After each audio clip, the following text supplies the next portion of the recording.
Hello everyone, welcome back to Verma education. और आज की इस वीडियो में डिस्कस करेंगे एमसीसी के बीएससी नर्सिंग काउंसलिंग के बारे में। तो आज के इस वीडियो में हम लोग समझेंगे दैट कि बीएससी नर्सिंग का जो ऑल इंडिया कोटा से काउंसलिंग होने वाला है वो किस तरीके से होने वाला है, क्या क्या प्रोसेस रहेगा, कौन सा स्टेप हम लोग को फॉलो करना पड़ेगा एंड क्या फीस रहने वाली है। तो सबसे पहले मैं फी के बारे में बता देता हूँ। तो फी कुछ इस तरीके से है, ठीक है। सबसे पहले जनरल और ईडब्ल्यूएस का फी स्ट्रक्चर बता देता हूँ कि काउंसलिंग की फी कितने रहने वाली है। मैं डायरेक्टली से 1000 रजिस्ट्रेशन चार्जेस रहने वाला है जो नॉन रिफंडेबल रहता है, और 10,000 आपका जो है ना वो आपका सिक्योरिटी डिपॉजिट रहने वाला है जो कि रिफंडेबल रहता है, ठीक है। ओबीसी एससी एसटी कैंडिडेट्स के लिए जो रजिस्ट्रेशन चार्जेस है वो 500 रुपीज है जो कि नॉन रिफंडेबल रहता है। 5000 रुपीज जो है ना वो आपका सिक्योरिटी डिपॉजिट है जो कि रिफंडेबल रहता है। तो सीधे सीधे चलते हैं ना, तो 11,000 रुपीज आपको लगने वाला है जनरल और ईडब्ल्यूएस को, और 5500 रुपीज लगने वाला है ओबीसी एससी एसटी को, ठीक है। 5500 आई मीन 5,500, ठीक है। तो इस तरीके से फी रहने वाला काउंसलिंग का, और ये एक टाइम पे करना है आपको, हर बार पे नहीं करना है। फर्स्ट राउंड में अगर आप पे करते हो तो सेकेंड राउंड में आपको पे नहीं करना होता है, थर्ड राउंड में भी पे नहीं करना होता है, स्टेट राउंड के लिए पे करना पड़ता है, सेपरेट रजिस्ट्रेशन होता है, ठीक है। फर्स्ट सेकंड थर्ड में आपको पे नहीं करना पड़ेगा अगर आप एक बार पे करते हो तो यहाँ पर जो है ना सबसे पहले ये जान लेते हैं दैट कि एमबीबीएस भी लिखा हुआ है, बीडीएस भी लिखा हुआ है, बीएससी नर्सिंग भी लिखा हुआ है। तो यस, आप तीनों का काउंसलिंग एक बार में कर पाओगे, ठीक है। अगर आप फर्स्ट राउंड काउंसलिंग को पार्टिसिपेट करते हो तो वहां पर ओनली बीएससी नर्सिंग ही नहीं, आप चाहे तो एमबीबीएस की प्रेफरेंस रख सकते हो पहले ऑल इंडिया कोटा से, फिर उसके बाद आप बीडीएस का प्रेफरेंस रख सकते हो, फिर आप बीएससी नर्सिंग का प्रेफरेंस रख सकते हो, and according to your cut off marks आपको कॉलेज अलॉट होता है, ठीक है। तो तीनों का काउंसलिंग साइमल्टेनियसली होने वाला है। तो नो इशू अबाउट दैट कि आपको ओनली बीएससी नर्सिंग सेलेक्ट करना है क्या, आप तीनों सेलेक्ट कर सकते हो, या तो फिर आप सेपरेटली ओनली बीएससी नर्सिंग का करना है तो ओनली बीएससी नर्सिंग भी सेलेक्ट कर सकते हो, ठीक है। तो इस तरीके से आप साइमल्टेनियसली तीनों की काउंसलिंग एक साथ कर पाओगे, ठीक है। अभी बात कर लेते हैं दैट कि कौन सा स्टेप फॉलो करना पड़ेगा हम लोगों को। तो यहाँ पर ये एमसीसी का ऑफिशियल ये फ्लो चार्ट है। फ्लो चार्ट की मदद से उन लोगों ने बताया दैट कि किस तरीके से ये फॉलो होने वाले सारे स्टेट कोटा, मतलब कि ऑल इंडिया कोटा काउंसलिंग, ठीक है। तो फर्स्ट ऑफ ऑल यहाँ पर देख लो, ऑनलाइन मेडिकल काउंसलिंग जो होगा ना वो एमसीसी की वेबसाइट पे होगा, mcc.nic.in। इसके अलावा कोई भी अदर वेबसाइट पे आपको रजिस्ट्रेशन नहीं करना है या ना ही पे करना है, ठीक है। बहुत सारे ऑनलाइन वेबसाइट्स जो है वो टॉप रैंक पे आ रहे हैं बिकॉज ऑफ फी स्कैम, ठीक है। तो मेक श्योर आप यहाँ पर ये देख लेना। और मैं बता देना चाहता हूँ कि आप 199 पे करके काउंसलिंग करवा सकते हो एमसीसी का, तो ज्वाइन कर लो, हमारा डिस्क्रिप्शन में लिंक है।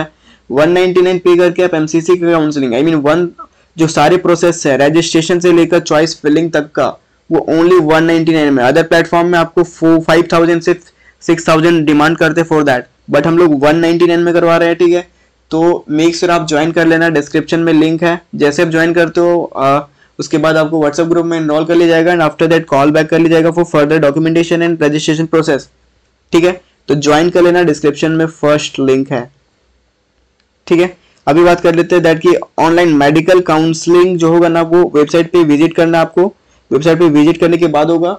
And after that second process है, वो क्या है, सेकेंड प्रोसेस है यहाँ पर देख सकते हो, रजिस्ट्रेशन करना है सबसे पहले वेबसाइट पे। उसके बाद पेमेंट ऑफ फी, जो भी फीस है मैंने बता रखा है, ओबीसी एससी एसटी के लिए 1500, 5500, एंड जनरल के लिए और ईडब्ल्यूएस के लिए 11,000, ठीक है। तो वो रजिस्ट्रेशन एंड सिक्योरिटी डिपॉजिट आपको पे करना होगा।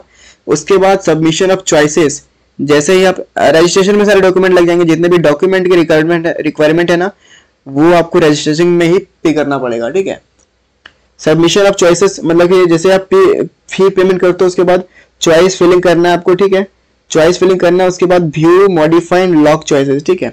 जैसे आप चॉइस फिलिंग करते हो उसके बाद आप लॉक कर सकते हो अपने चॉइसेस को। अगर आप लॉक नहीं करते हो तो आपका जो है ना वो फाइनल सबमिट नहीं होगा। जैसे आप लॉक करते हो अपने को, मतलब अपना एप्लीकेशन फॉर्म को, उसके बाद वेट करना है रिजल्ट का, ठीक है।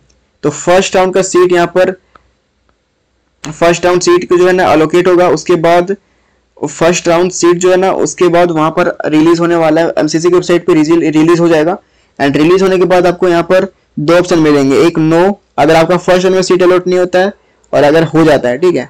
अगर हो जाता है तो आपको क्या करना है, सबसे पहले आपको कॉलेज विजिट करना है एंड वहां पर एडमिशन लेना है, ठीक है। Report to institute complete admission formalities. अगर आप नहीं करते तो फ्री एग्जिट कर लेते हो, ठीक है। अगर आपको फ्री एग्जिट लेना होगा ना तो आप कॉलेज विजिट ही नहीं करोगे, दैट्स मीन आप कॉलेज विजिट नहीं किए तो वो फ्री एग्जिट हो गया, ठीक है। और अगर आपने एडमिशन ले लिया तो आपको क्या करना है, आप चाहे तो दो ऑप्शन कर सकते हो, या फिर अपग्रेडेशन के लिए कर सकते हो। अगर आप अपग्रेडेशन करना चाहते हो तो आपको फिर से फ्रेश रजिस्ट्रेशन करना होगा राउंड 2 के लिए। एंड अगर आप अपग्रेडेशन नहीं करना चाहते हो तो continue to study in allotted institute, ठीक है। तो दो ऑप्शन यहाँ पर बचता है। और जिन कैंडिडेट का सीट एलोकेट नहीं होगा वो लोग क्या करेंगे, सेकेंड राउंड के लिए, फर्स्ट राउंड जैसे ही खत्म होता है ना तो वो लोग सेकेंड राउंड के लिए आएंगे। सेकेंड राउंड में बस आपको उसको क्या करना है, चॉइस फिलिंग करना है, ओनली चॉइस फिलिंग करना है, no payment of any type of fee, ठीक है। और जो लोग अपग्रेड करेंगे वो लोग फ्रेश रजिस्ट्रेशन करेंगे, चॉइस फिलिंग करेंगे राउंड 2 के लिए, ठीक है। आफ्टर दैट सेकेंड राउंड का मेरिट लिस्ट आएगा, एंड सेकेंड राउंड का मेरिट लिस्ट में अगर आपका सीट अलॉट हो जाता है तो वहां पर भी दो ऑप्शन बनता है। अगर आपका सीट अलोकेट हो जाता है तो आपको क्या करना है, देख लो यहाँ पर, अगर सीट अलोकेट हो जाता है तो आपको क्या करना है, seat allotted in round 2 but not reported, not joint security deposit will be 40 fine, ठीक है। मतलब कि सीट अगर अलोकेट हो गया और अगर आपने ज्वाइन नहीं करा तो जो आपका सिक्योरिटी फी है ना वो यहाँ पर रिफंड नहीं होगा, ठीक है। और अगर आपका अपग्रेड हो गया, if upgraded then candidate must relieve from round 1, ठीक है। तो जो पहला कॉलेज था फर्स्ट राउंड में जो आपको मिला था वहां पर आपको रिलीविंग लेना पड़ेगा और सेकंड कॉलेज में एडमिशन लेना पड़ेगा, ठीक है। उसके बाद अगर सीट अलॉट हो गया बट नॉट रिपोर्टेड तो वहां पर सिक्योरिटी डिपॉजिट कैंसिल हो जाएगा, ठीक है। और फिर आपको क्या करना है, report to allotted institute complete admission formalities but can not resign, यहाँ पर रिजाइन नहीं कर सकते अगर आप सेकेंड राउंड में अलोकेट हो गया तो। और अगर अगर सेकेंड राउंड में, फर्स्ट राउंड में सीट मिल गया, सेकेंड राउंड में आपने अपग्रेड भी कर लिया, सेकेंड राउंड का भी एडमिशन प्रोसेस कंप्लीट कर लिया, तो उसके बाद आप थर्ड राउंड के लिए भी अपग्रेड करवा सकते हो, ठीक है। अपग्रेड करने का प्रोसेस क्या, fresh registration, and after that आपको फ्रेश रजिस्ट्रेशन करने के बाद आपको फिर से चॉइस फिलिंग करना है।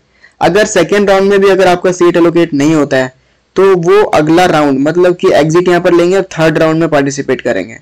थर्ड राउंड का फी क्या है, थर्ड राउंड में भी आपको बस चॉइस फिलिंग करना है, ठीक है। सेकेंड राउंड में अगर आप सीट एलोकेट नहीं होता कोई भी इंस्टीट्यूट का भी तो आपको उसमें आपको क्या करना है, बस आपको चॉइस फिलिंग करना है।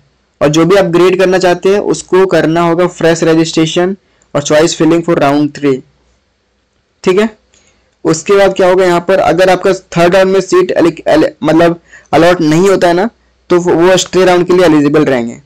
यहाँ पर एक टर्म्स बहुत ज्यादा इंपॉर्टेंट है, जिसका भी एलोकेट हो जाता है या फिर अपग्रेड हो जाता है थर्ड राउंड में, अगर अपग्रेड मतलब क्या कहते हैं, अगर सीट एलोकेट होता है बट ज्वाइन नहीं करता है ना तो उसको क्या किया जाएगा, उसका जो रिफंडेबल फी है वो नॉन रिफंडेबल बन जाएगा, एंड आफ्टर दैट वो एग्जिट विद 40 फीस और elimination participate in further round of counselling, ठीक है। अगला काउंसलिंग में आई मीन स्टे राउंड में नहीं पार्टिसिपेट कर पाएगा अगर थर्ड राउंड में हो गया और उसमें भी उसने एडमिशन नहीं लिया तो, फर्स्ट राउंड में भी नहीं लिया, सेकेंड राउंड में नहीं लिया, थर्ड राउंड में भी नहीं लिया तो वो स्टे राउंड में पार्टिसिपेट नहीं कर पाएगा। अब यहाँ बात करते हैं रिपोर्ट, जिसको मिल जाता है थर्ड राउंड में, ठीक है, वो क्या करेगा, रिपोर्ट टू अलॉटेड इंस्टीट्यूट मतलब कि एडमिशन लेगा वहां पे, एंड वो अगर वो ज्वाइन करना चाहता तो ज्वाइन करेगा, और अगर वो ज्वाइन कर लेता है तो वो रिजाइन नहीं कर सकता थर्ड राउंड में, ठीक है।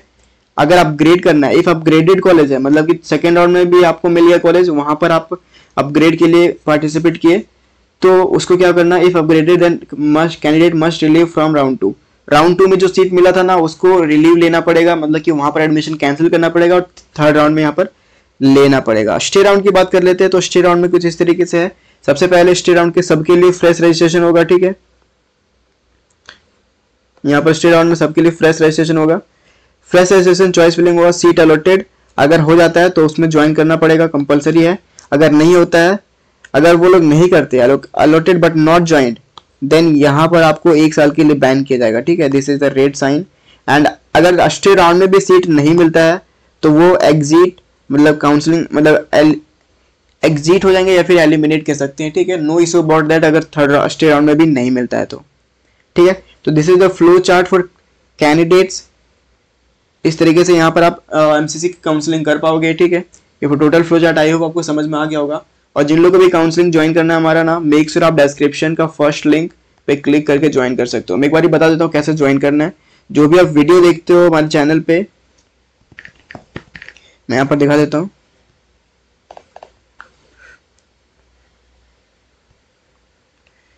जो भी आप वीडियो देखते हो ना उस पे आपका फर्स्ट लिंक मिल जाएगा, ठीक है। जैसे आप डिस्क्रिप्शन बॉक्स खोलते हो तो वहाँ पर फर्स्ट लिंक मिल जाएगा, ठीक है। तो फर्स्ट लिंक पे क्लिक करना है एंड आपके डिवाइस के ब्राउजर पे रिडायरेक्ट हो जाएगा। एंड आफ्टर दैट यहाँ पर आपको अपने डेटा इंटर करने हैं, like email ID, WhatsApp number, NEET के रोल नंबर, नीट के marks, date of birth and counselling for. तो काउंसलिंग किसके लिए करवाना है? एमसीएससी के लिए। तो एमसीएससी के लिए आपको ज्वाइन कर लेना 199 पे करके, ठीक है। क्या क्या फीचर मिलने वाला है? नीट के काउंसलिंग मिलने वाला, BSc nursing counselling 24/7 call support, ठीक है। तो ये आपको काउंसलिंग सपोर्ट मिलने वाला है 199 में। इसमें क्या होगा, प्रोसेस भी होगा आपका काउंसलिंग का, बेसिक रजिस्ट्रेशन से लेकर आपका चॉइस फिलिंग तक का। तो वो भी यहाँ पर हम लोग फर्स्ट राउंड से लेकर लास्ट राउंड तक करने वाले हैं, ठीक है। विथ एवरी राउंड में आपको 199 पे करना पड़ेगा, बिकॉज एवरी राउंड में चॉइस फिलिंग करना पड़ेगा आपका, दैट्स वाई। तो 199 very low charges for everyone, जो अब खुद से नहीं करना चाहते उन लोग के लिए। और आज की इस वीडियो में इतना बताना चाहता था। मिलते हैं अगले वीडियो में। Thank you for watching.